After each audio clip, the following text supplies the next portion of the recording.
स्वागत है। आइए नजर डालते हैं आज की सुर्खियों पर। रेपो रेट में कटौती, होम लोन होगा सस्ता। बस डिपो के लिए 4 FSI, NMMT डिपो के पुनर्निर्माण के काम को मिलेगी गति। हाई स्पीड शहर के लिए high speed wifi, Mumbai central station पर जल्द ही फ्री वाईफाई। भाजपा के ज्येष्ठ नेता राम कापसेन का निधन, विधायक मंदाताई म्हात्रे ने दी श्रद्धांजलि।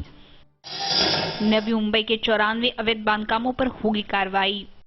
भाजपा के ज्येष्ठ नेता रामभाऊ कापसेन का मंगलवार को सुबह 4 बजे निधन हुआ। एक अच्छे वक्ता, अच्छे संगठक और सबसे मिलजुल कर रहने वाला कार्यकर्ता, ऐसे रामभाऊ इनकी पहचान थी।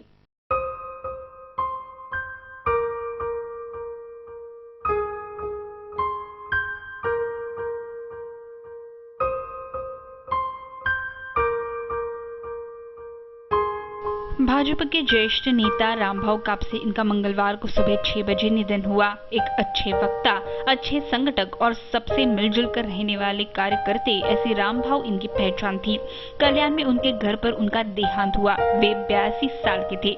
नगर सेवक, महाराष्ट्र विधानसभा के विधायक, अंडमान निकोबार के नायब राज्यपाल के तौर पर वह कार्यरत थे। कोई भी पद की अभिलाषा न रखते हुए निस्वार्थ भाव से वे काम करते थे। मिले हुए मौके का इस्तेमाल करके लोगों के लिए काम करना यह उनके काम की खासियत थी। पिछले 10 साल से उनकी तबीयत ठीक न होने के कारण वे राजकीय क्षेत्र से दूर रहे। रामभाऊ इनके देहांतवाद से राजकीय क्षेत्र में दुख का माहौल छाया हुआ है। मुख्यमंत्री देवेंद्र फडणवीस, इनके साथ ही विधायक मंदाताई म्हात्रे, इन्होंने भी रामभाऊ कापसे इनके अंत्य दर्शन लिए। Bureau report, MVTV। भारतीय रिजर्व बैंक ने चौथा द्विमासिक पतधोरण पेश करते वक्त गृह कर्ज लेने वालों को दिलासा दिया है। RBI ने रेपो दाम में 0.5% कटौती की है। इस वजह से वाहन कर्ज और गृह कर्ज सस्ता होने वाला है। भारतीय रिजर्व बैंक ने चौथा द्विमासिक पतधोरण पेश किया है। इस पतधोरण में गृह कर्जदारों को दिलासा दिया है। RBI ने रेपो दाम में 0.5% तक कटौती की है। इस वजह से वाहन कर्ज और गृह कर्ज सस्ता होने वाला है। रेपो दाम में 0.5% कटौती होने से रेपो रेट अब 6.75% इतना हुआ है, तो रिवर्स रेपो रेट भी 5.75% इतना हुआ है। दूसरी तरफ RBI ने CRR में कोई भी बदलाव नहीं किया है। इस कारण CRR 4% रहने वाला है। RBI के इस निर्णय से ब्याज दाम में कटौती की संभावना रखने वाले नागरिकों को दिलासा मिलने वाला है, क्योंकि इससे आम आदमी पर होने वाले कर्जे पर के मासिक हफ्ते के ब्याज दर में बदलाव अपेक्षित है। इसके पूर्व 2 जून को RBI ने रेपो दाम में 0.25% कटौती की थी। इस साल में तीसरी बार ब्याज दाम में कटौती हुई है।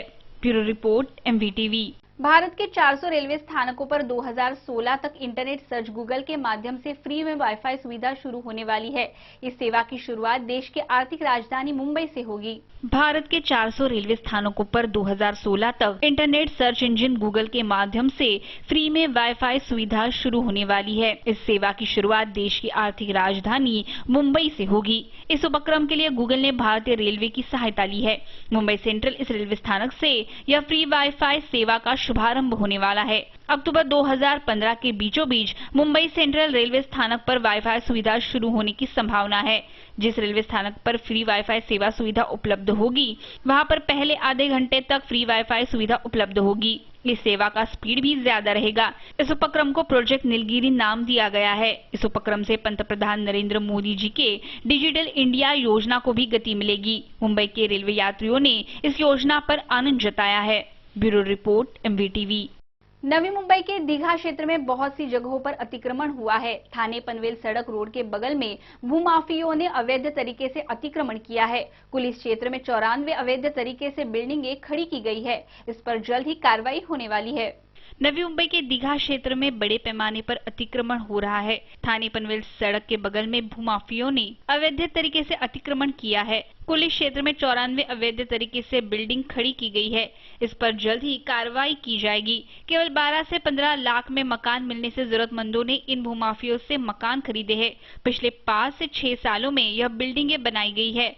नवी मुंबई में दीघा क्षेत्र में 94 अवैध तरीके से बिल्डिंगें बनाई गई है। उन पर कार्रवाई करने के आदेश हाईकोर्ट ने दिए हैं। इस हफ्ते में इन इमारतों पर कार्रवाई की जाएगी। MIDC, सिडको और नवी मुंबई महानगर पालिका मिलकर यह कार्रवाई करेगी, किंतु इस कार्रवाई से सैकड़ों परिवार बेघर हो जाएंगे। Bureau report, MVTV। केंद्र सरकार के आदेशानुसार बस डेपो और आगार के पुनर्विकास के लिए 4 FSI देने के निर्णय को अमल में लाने हेतु राज्य सरकार ने कोशिश शुरू की है। अब नवी मुंबई महानगर पालिका के परिवहन उपक्रम ने प्रस्तावित किए, किंतु रुकावट के कारण प्रलंबित डेपो के पुनर्निर्माण के काम को गति मिलने की संभावना है। केंद्र सरकार के आदेशानुसार बस डेपो और आगार के पुनर्विकास के लिए 4 FSI देने के निर्णय को अमल में लाने हेतु राज्य सरकार ने कोशिशें शुरू की है। अब नवी मुंबई महानगर पालिका के परिवहन उपक्रम ने प्रस्तावित किए, किंतु रुकावटों के कारण प्रलंबित डेपो के पुनर्निर्माण के काम को गति मिलने की संभावना है। ट्रांजिट ओरिएंटेड डेवलपमेंट पॉलिसी के अंतर्गत केंद्र शासन ने डेपो और आगार के भूखंड को 4 FSI देने की सूचनाएं राज्य को दी है। FSI के माध्यम से डेपो का विकास करते वक्त पार्किंग की सुविधा, दैनंदिन मार्केट और अन्य सुविधा उपलब्ध करा देने के बारे में मार्गदर्शक सूचनाएं राज्य को की गई है। शहर की यातायात सहज सुलभ हो, सुयोग्य नियोजनबद्ध हो, यही इसका मकसद है। इसके अनुसार राज्य सरकार ने कार्यवाही शुरू की है, तो NMMT ने भी फिर एक बार इस दृष्टि से जांच शुरू कर दी है। NMMT के कुल 12 डेपो और छोटे आगार है। इस मालमत्ता का प्राइवेट विकासकों के माध्यम से BOT तत्व पर विकास करने की व्यवस्थापन की योजना है। इस माध्यम से परिवहन को अतिरिक्त महसूल प्राप्त होगा। Bureau report, MVTV। भ्रष्टाचार और रिश्वतखोरी रोकने के लिए विविध जन जागृति पर कार्यक्रम सरकार ने बनाया है, फिर भी दिन ब दिन भ्रष्टाचार बढ़ता जा रहा है। नवी मुंबई ACB विभाग की पुलिस ने 9 महीने में जाल बुनकर कड़ी निगरानी रखकर 14 रिश्वतखोरों को रंगे हाथ पकड़ा है। भ्रष्टाचार और रिश्वतखोरी रोकने के लिए विविध जन जागृति पर कार्यक्रम सरकार ने बनाया है, फिर भी दिन ब दिन भ्रष्टाचार बढ़ता जा रहा है।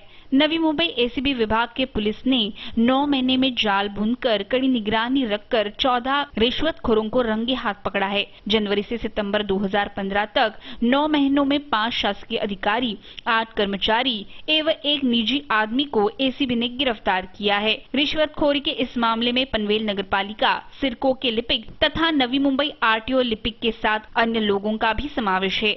राज्य में जनवरी से जुलाई 2015 तक के कालावधि में ACB ने बनाए जाल में 932 सरकारी कर्मचारियों का समावेश है। इससे यह साबित होता है कि दिन ब दिन भ्रष्टाचार एवं रिश्वतखोरी बढ़ रही है। Bureau report, MVTV।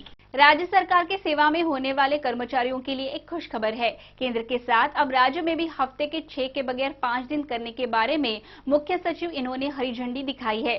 इस संदर्भ का प्रस्ताव मान्यता के लिए राज्य मंत्रिमंडल में रखा जाएगा। राज्य सरकार के सेवा में होने वाले कर्मचारियों के लिए एक खुशखबर है। केंद्र के साथ अब राज्य में भी हफ्ते के 6 के बगैर 5 दिन करने के बारे में मुख्य सचिव इन्होंने हरी झंडी दिखाई है। इस संदर्भ का प्रस्ताव मान्यता के लिए राज्य मंत्रिमंडल में रखा जाएगा।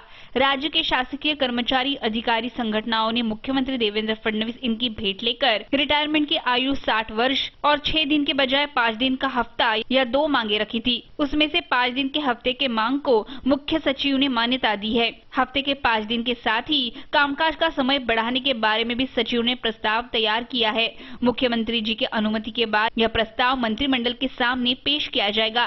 5 दिन के कामकाज को मुख्यमंत्री जी ने सहमति दर्शाई तो शासकीय कर्मचारियों का वीकेंड बड़े अच्छे से जाएगा। Bureau report, MVTV। रेलवे यात्रियों के लिए एक खुशखबर है। आज से रेलवे में यात्रियों को टिकट उपलब्ध होगा और वो भी कंफर्म। यह सुविधा पहले सत्र में सुपरफास्ट रेलवे में उपलब्ध नहीं होगी। रेलवे यात्रियों के लिए एक खुशखबर है। आज से रेलवे में यात्रियों को टिकट उपलब्ध होगा और वो भी कंफर्म। यह सुविधा पहले सत्र में सुपरफास्ट रेलवे में उपलब्ध नहीं होगी। इसमें लखनऊ मेल, गरीब रथ, अर्चना सुपरफास्ट इन गाड़ियों का समावेश है। इसी के साथ अन्य गाड़ियों में भी यह सुविधा उपलब्ध होगी। अब रेलवे में TC के पास हैंड होल्डिंग मशीन होगी। यह मशीन प्रवासी आरक्षण सिस्टम के सर्वर से जुड़ी जाएगी। अब आपको यात्रा करते वक्त टिकट मिलेगा, किंतु इस टिकट के लिए केवल 10 रुपए आपको ज्यादा भरने पड़ेंगे। इसका फायदा अनेक यात्रियों को होगा। Bureau report, MVTV। MVTV news channel की खबरें अब आप YouTube पर भी देख सकते हैं, media.mvtv इस लिंक के जरिए, या आप हमें 27571494 इस दूरध्वनि क्रमांक पर भी संपर्क कर सकते हैं, या प्रतिक्रिया के लिए mvtvnews@gmail.com पर इस ID पर भेज दे सकते हैं। आज के समाचार में इतना ही। मिलते हैं अगले समाचार में, तब तक के लिए नमस्कार।